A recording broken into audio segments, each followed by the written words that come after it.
Allez, bonjour les gens. C'est le 14e numéro de cette revue de la semaine. Et il y a derrière les caméras Antoine et Milan. Et je suis vraiment désolé que Mathias n'est pas là. Donc on s'en passera. Alors, il y a tout un tas de sujets à traiter, mais je commence par un parce que je crois que vous aimez bien, puisque la preuve, vous me regardez. Comme vous aimez bien cette chaîne, il faut que vous sachiez qu'elle a failli disparaître. Et je vais vous dire pourquoi. Parce que voilà, quand on est sur YouTube, YouTube a des mécanismes de repérage de ce qui passe, c'est bien normal. Et quand il repère des images empruntées à une autre source, par exemple, je ne sais pas moi, TF1 ou BFM, bon, la machine le signale à YouTube. Pourquoi? Parce qu'il y a sur les images des droits d'auteur. Ok? Donc, en général, ça se règle bon, à la bonne franquette, parce que des gens comme moi ont besoin d'accéder aux images qui me représentent, quoi. Bon. Tiens, je vous donne un exemple. J'ai proposé ma candidature sur TF1. OK? Ben, je ne peux pas utiliser sur YouTube les images de ma proposition de candidature. Bon, alors on discute pour essayer de s'entendre avec eux, dire écoutez, bon, c'est trop bête. Alors ça, c'est un exemple. Mais là, ce sont des relations normales. C'est normal que ça soit comme ça. Il y a des droits d'auteur, il y a du travail qui est fait, c'est normal. Là où c'est pas normal, c'est si tel ou tel média officiel, de l'officialité, hein, il vous invite, vous y venez, vous utilisez les images qui vous représentent, et au lieu de vous dire « Attendez, non, non, monsieur Mélenchon, faut pas utiliser les images », ils vous disent rien. Ils attendent, et qu'est-ce qu'ils font? Quick, ils téléphonent directement à YouTube. Et vous savez qui c'est qui m'a fait ça? Parce qu'au bout de 3 alertes comme ça, je ne sais pas comment ça s'appelle, protestation, ou signalement, ou je ne sais pas quoi, au bout de 3, quick, YouTube vous coupe, vous n'êtes plus là, il n'y a plus de chaîne. Alors, heureusement pour moi, ce que ne savent pas les gens qui ne m'aiment pas, c'est qu'on est en contact permanent avec les responsables de YouTube, donc on trouve toujours le moyen de s'arranger. Mais ils ne le savent pas, les autres. Vous savez qui m'a fait ce coup tordu? Devinez. Le service public, France Inter, d'accord? J'ai fait 2 émissions à France Inter qu'on a mis sur ma chaîne YouTube. Vous croyez qu'ils m'ont téléphoné pour dire « Ah non, faites pas ça, monsieur Mélenchon hein ?» Non, non, non, ils n'ont rien dit. Ils ont téléphoné directement à YouTube 2 fois. Les gars, ils savaient qu'il n'y en avait plus besoin qu'une, et après, quick, ça coupait ma chaîne. Donc France Inter a essayé de tuer ma chaîne YouTube. Alors, comme déjà, ils avaient fait un titre pourri sur mon dernier passage à l'heure matinale, j'aime mieux vous dire que, bon, mes relations avec cette radio, ça ne peut pas durer comme ça, quoi. C'est la déloyauté absolue. Alors, je vous le signale parce que je sais que ça ne va pas vous faire plaisir et que vous allez réagir. Bon, je m'en remets à vos réactions, mais il ne faut pas que tous ces gens se croient tout permis, parce que maintenant, c'est fini. Maintenant, il y a YouTube et il y a les chaînes parallèles. Bon, ça suffit avec ça. Et je vais commencer à parler des choses que j'ai entendues cette semaine. La meilleure que j'ai entendue et la plus drôle dans la campagne électorale, parce qu'il y en a des sinistres, hein. Comme j'en ai déjà parlé, j'en parle pas, que Mme Le Pen ait eu l'idée qu'on va interdire aux enfants d'étrangers d'être éduqués à l'école, c'est une trouvaille sinistre. Mais c'est pas ça qui m'a fait le plus rire. Ce qui m'a plu, c'est M. Fillon, qui dit dans une émission, avec l'air qu'il a, hein, quand il parle, on comprend que c'est lui qui a construit les pyramides, hein, donc c'est sérieux. Il dit, vous croyez qu'il y aurait eu Internet en France sans moi, avec France Télécom, que j'ai privatisé. En gros, si c'est des fonctionnaires, ça ne peut pas marcher, parce qu'il croit que France Télécom, c'était que des fonctionnaires et des fonctionnaires. Mais pas du tout, c'est quand France Télécom était un service public totalement que ça marchait le mieux. Aujourd'hui, ça marche moins bien. Les performances sont moins bonnes. L'inventivité technique est moins bonne. Et s'il ne sait pas de quoi je parle, je veux bien lui expliquer comment ils ont laissé partir les inventions sur la smart télévision qui serait passée par les tuyaux de la nouvelle entreprise. Je voulais le signaler parce qu'on a tous le droit de bien rigoler quand on entend dire une ineptie pareille. Et vous surtout si vous aimez la liberté qui règne sur Internet. Alors maintenant, je vais vous parler de Trump et de tout ce qui se passe en ce moment à son sujet aux États-Unis. Je pense qu'il y a beaucoup de gens parmi vous qui sont complètement perdus parce que voilà ce qui s'est passé. Les informations qu'on a reçues tout au long de la campagne présidentielle aux États-Unis ne valaient rien. C'est-à-dire que les gens qui étaient ici, en France, ils se faisaient raconter la campagne par leurs correspondants quand ils en avaient là-bas. Lesquels correspondants étaient dans les états-majors de parti. Donc ils ne voyaient rien en réalité. Parce que dans un état-major de parti, ce n'est pas là qu'on voit D'abord, si vous êtes chez l'un, vous n'êtes pas chez l'autre.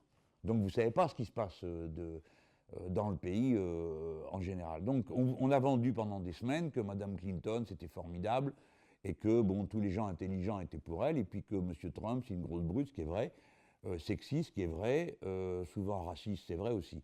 Mais n'empêche qu'il était en train de faire le trou. Et tout ça, je l'ai raconté dans une précédente émission de la Revue de la Semaine, donc j'y reviens pas. Voilà Trump élu. Alors, ici, on continue à vendre le même article, c'est-à-dire ce type est bizarre, et c'est vrai, et il a un lien particulier avec les Russes, etc. C'est là qu'il faut bien comprendre. Parce que la machine à propagande qui est en route, elle marche comme ça. Elle marche sur la ligne qu'avaient jusque-là les Nord-Américains. Jusque-là, la ligne Obama et des démocrates, c'est le diable, c'est la Russie. Les gens avec qui on peut discuter, d'ailleurs il n'y a pas trop le choix, c'est les Chinois. Et avec ça, on avance. Donc on fait le siège de la Russie, on essaye de la faire reculer de pays en pays de l'ancien empire soviétique, etc. Ça, c'est l'ancienne ligne. Et pour faire ça, les Nord-Américains, ils avaient fait quelque chose que tout le monde semble avoir oublié aujourd'hui, mais qui à l'époque avait été un événement énorme. C'est à l'époque, quand il y avait la Russie soviétique, les Nord-Américains étaient allés s'entendre avec les Chinois contre les Russes, parce qu'il y avait à l'époque un schisme à l'intérieur du monde communiste. Donc c'était, à l'époque, ça avait été un événement énorme. Quoi, comment ça se fait les États-Unis capitalistes qui s'entendent avec la Chine de l'époque, j'aime mieux vous dire que ça valait le coup d'œil. Hein. C'était vraiment très très communiste, le plus rustique possible. Donc, je vous raconte cet événement du passé pour que vous sachiez que, contrairement à ce qu'on peut vous raconter le reste du temps, les Nord-Américains, ils en fichent de qui est leur allié, et ce qui compte pour eux, c'est qui ils combattent. Donc jusque-là, c'était les Russes. Et là, bon, il y a plein de gens aux États-Unis qui disent « mais tout ça est absurde. Pourquoi est-ce qu'on se disputerait avec les Russes? On a quand même beaucoup d'intérêts communs. Le détroit de Bering, on est quasiment voisins, les Russes et les Nord-Américains. On aime le pétrole, on aime le gaz de schiste, on fait des affaires ensemble. Tout ça, c'est vrai, parce que tout le monde a l'air d'oublier que le gouvernement de M. Poutine et la Russie de M. Poutine, c'est un pays capitaliste. Donc il est dans le mode de fonctionnement de tous les pays capitalistes. Alors il y a des oligarques, ça s'appelle comme ça là-bas, c'est les grands personnages qui gouvernent des grandes entreprises et qui contrôlent la presse. Bon, bah, comme chez nous. Hein. Chez nous, 9 milliardaires possèdent 90% de la presse. Là-bas, ça doit être 10 milliardaires qui contrôlent. Bon. Donc, les deux pays ont de nombreuses raisons objectives, disent certains Nord-Américains, de s'entendre en disant « mais c'est pas le problème pour nous, les Russes, le problème c'est les Chinois », disent-ils. Pourquoi c'est les Chinois? Parce que la Chine, sans rien faire, plutôt en bossant beaucoup, mais sans avoir de politique hégémonique ou impériale, la Chine est montée en puissance, elle a produit, parce que tout le monde a installé les usines là-bas pour produire moins cher. Donc c'est devenu l'atelier du monde, mais ils ne produisent pas seulement des ombrelles et des sandales, hein. Ils produisent les 3/4 des ordinateurs qui se fabriquent dans le monde et toutes sortes de choses extrêmement sophistiquées. C'est devenu une très grande puissance scientifique, une très grande puissance économique, matérielle, enfin... on n'en parle jamais, mais enfin, les Chinois, ils ont une station spatiale. Les Chinois, ils font des allers-retours continuels entre l'espace et la Terre, et ça se passe, c'est réglé comme une horloge suisse, hein, leur histoire. Bon. Donc, vous avez une partie des Américains qui disent « mais ça ne peut plus durer. Ils produisent tout, ils nous tiennent à la gorge, ils nous font concurrence, nos usines se délocalisent, tu parles, c'est eux qui les ont délocalisées. Mais en plus, maintenant, il y a des Chinois partout aux États-Unis avec leurs propres entreprises, parce que les entreprises chinoises sont les premières du monde dans les domaines les plus avancés. Donc vous avez un secteur qui dit, ça ne peut plus durer, il faut arrêter une fausse dispute avec les Russes qui ne nous menacent d'aucune façon, et il faut aller là où on a un vrai problème de puissance économique, c'est avec les Chinois. C'est ça qu'incarne M. Trump. Il incarne cette idée d'un changement de priorité pour les Nord-Américains. Comme adversaire, pour M. Trump, ce sont les Chinois, et non pas les Russes. Et pour pouvoir bien attraper les Chinois à la gorge, il faut s'entendre avec les Russes pour isoler ces Chinois. Et vous avez, la présidence Trump commence par un signal très fort, qui est bien compris par les spécialistes des relations internationales, et qui a été assez largement diffusé dans la presse, c'est qu'il téléphone à la présidente de Taïwan. Ça a été le premier incident dont vous avez entendu parler. On vous a dit « Ah là là, il fait n'importe quoi, il ne sait même pas qu'on ne doit pas parler à Taïwan comme ça parce que Taïwan, c'est censé ne pas exister, vu qu'au Conseil de sécurité à l'ONU, il n'y a qu'une Chine qui est reconnue, la Chine de Pékin. Et donc tout le monde sait dans le monde qu'on ne peut pas traiter Taïwan comme un pays avec lequel on a des relations de même nature qu'avec la Chine continentale, qui est la vraie Chine et la seule Chine qui existe. Bon. Donc quand Trump passe un coup de fil à la présidente de Taïwan, il sait qu'il fait une provocation énorme. Hein. Je ne sais pas moi, c'est comme si Trump avait téléphoné directement à Mme Le Pen pour lui demander ce qu'elle pense de la situation en France. Tout le monde aurait dit, mais qu'est-ce que c'est cette histoire? Pourquoi il appelle cette femme qui n'est pas présidente de notre pays plutôt que le président de notre pays? Vous comprenez? Donc ça, c'était un signal. C'est ça qui est en train de se jouer. Seulement, ce changement-là, il ne se fait pas en claquant des doigts. Parce que vous avez des agences de sécurité aux États-Unis. Il y en a 19. Hein? Vous entendez ça? 19. Vous entendez parler du FBI, de la CIA, de NSA, mais il y en a plein d'autres. Et tous ces gens-là, ils sont formatés, organisés, dressés pour affronter les Russes. Ils ont des spécialistes de la Russie. Ils ont des gens qui connaissent les problèmes des Russes, pas des Chinois. Ils ne parlent pas chinois, ils ne sont pas au courant, ce n'est pas leur sujet. D'accord? Je ne dis pas ça seulement pour dire qu'ils sont ignorants. Ce n'est pas le sujet. Le moment venu, ils seront capables d'être très savants. Mais ils sont entièrement organisés depuis la guerre froide face aux Russes. Et pour eux, le problème, c'est la Russie. Et ils ont les mains jusque-là dans le cambouis. Alors, ils ont mis les mains dans le cambouis en faisant adhérer 10 pays à l'OTAN qui étaient de l'ancien bloc socialiste. Ensuite, ils ont installé des batteries antimissiles en Pologne et ailleurs, et ils n'arrêtent pas d'exciter tous les pays qui sont anti-russes, parce qu'il y en a, c'est dans leur code génétique, vu qu'ils ont une relation extrêmement chargée avec les Russes, les pays baltes, tout ça.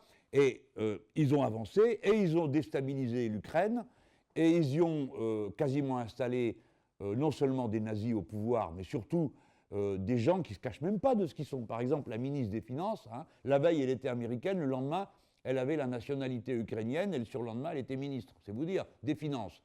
Donc, ils ont les doigts jusque-là dans affronter la Russie, essayer de faire pression sur et menacer la Russie. Ce qui, évidemment, crée une tension terrible en Europe. Et en Europe, ben, ils ne savent plus à quel sens vouer. Parce qu'en Europe, il y a deux catégories de pays. Il y a la France, qui a une histoire indépendante, qui progressivement s'est ralliée aux États-Unis, et tous les autres, qui ont toujours été sous le parapluie atomique des Nord-Américains. Donc, ils sont toujours d'accord avec les Nord-Américains, quoi qu'ils disent. Et ils continuent. Sauf qu'ils sont là comme un canard sans tête, ils courent. Ils votent des motions au Parlement européen contre les Russes.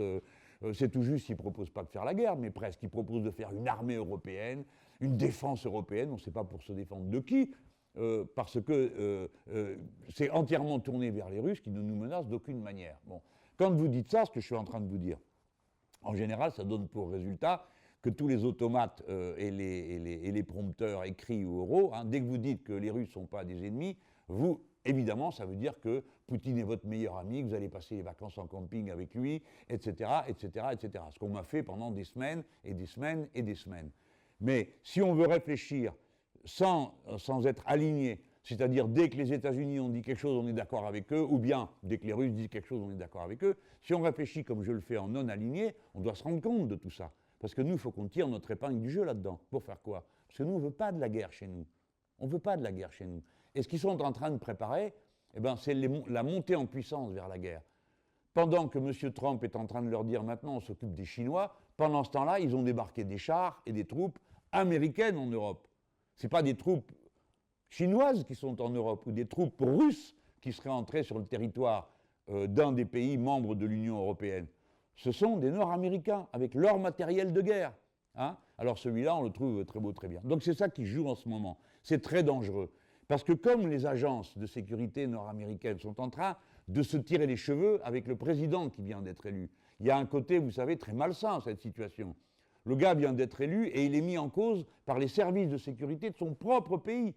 Si vous y réfléchissez, ben vous vous rendez compte que ça veut dire que les services de sécurité sont en train de prendre une importance telle qu'ils se mettent en situation de contester l'élection du président. Hein? C'est là où on en est. C'est là qu'on en est aux États-Unis. C'est très dangereux. Parce que comme ces gens sont capables de tout. Ils sont capables de faire une provocation en Europe, de déclencher une crise majeure en Europe, juste pour dire « Ah, vous voyez, on vous avait bien dit que le problème, c'était les Russes ».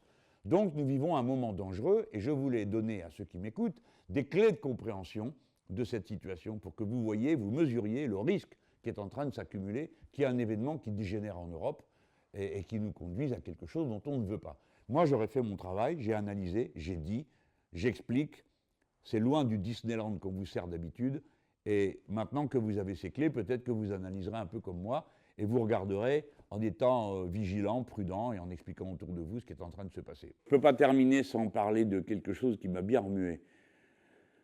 C'est les résultats du CAC 40. Le CAC 40, c'est les 40 plus grandes entreprises de notre pays.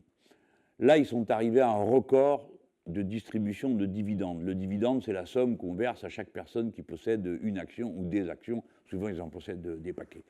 Les voilà revenus à un niveau de distribution d'avant la crise. Hein, vous entendez bien ça? D'avant la crise. La crise, elle continue pour vous, pour eux, c'est fini. Elle est terminée. Et ils se distribuent autant d'argent qu'au moment où tout s'est effondré à cause de leur manière de faire. Et ça, déjà, rien que ça, c'est un scandale. Parce que c'est vraiment beaucoup d'argent pour les mêmes. Mais une autre chose qui est encore plus scandaleuse dans leur manière de faire, c'est ce qui s'appelle les rachats d'actions. Vous savez, un rachat d'actions, l'année dernière, ils avaient racheté plus de 5 milliards de leurs actions. Je vous explique. Leur propre argent, c'est-à-dire vous avez travaillé, la maison a fait des bonnes affaires, il y a eu du bénéfice, cet argent, ils le prennent et avec cet argent, ils rachètent leurs propres actions. Qu'est-ce que ça donne comme résultat? Ça fait monter le cours de bourse, la valeur à la bourse de l'action de leur propre société. Okay, et donc, c'est leur patrimoine qui s'accroît. Si vous avez des papiers où il est marqué au départ ça vaut 100, et bien tout d'un coup, ça vaut 103, 104, 105, 106. Un peu comme si vous avez une maison et vous rajoutez un bout à la maison, et encore un autre, et encore un autre, et encore un autre. À la fin, ça finit par faire un château, hein, une grande maison. Ben là, c'est pareil. Alors, ils faisaient 5 milliards, et maintenant, ils en sont à 9 milliards. Vous entendez les gens, 9 milliards d'argent produit par le travail des salariés de ces entreprises, qui pourraient normalement revenir en salaire, ou qui pourraient revenir en investissement pour acheter des nouvelles machines moins polluantes, ou des matériaux de meilleure qualité pour éviter de polluer. 9 milliards qu'ils ont eux-mêmes jetés par la fenêtre, ou plus exactement, l'ont jeté par la fenêtre pour que ça atterrisse dans leur cours. Rappelez-vous bien de ça. Chaque fois que vous entendez parler de ces gens qui sont censés dominer le monde, qui sont utiles, qui savent ce qui est bon, ça s'appelle le marché, blablabla, bla, bla, bla. C'est juste cette bande de voyous capables d'accumuler pour eux-mêmes et de jeter l'argent par les fenêtres plutôt que de le partager avec les gens qui ont permis que cet argent soit gagné. Rappelez-vous-en bien, hein, parce que si le monde est pourri comme il est, c'est parce que c'est eux qui le dirigent. Je termine, je remercie tous ceux qui donnent un coup de main, non pas un coup de main, un pouce bleu, parce que grâce à ça, on a vraiment on a cartonné, quoi. On est maintenant à 163 000 abonnés, donc s'il y en a d'autres qui veulent nous rejoindre, venez. Surtout, j'ai observé que c'est très réactif, parce que la dernière fois, j'ai commencé à dire « Ah, écoutez, ça serait bien si ceux qui parmi vous sont d'accord avec moi vont appuyer ma candidature à l'élection présidentielle ». Elle est sur le site jlm2017.fr. Et j'ai observé qu'à la suite de la diffusion de cette revue de la semaine-là, on a gagné quasiment en 2 jours après quelque chose comme 3 ou 4 000 signatures. Hein.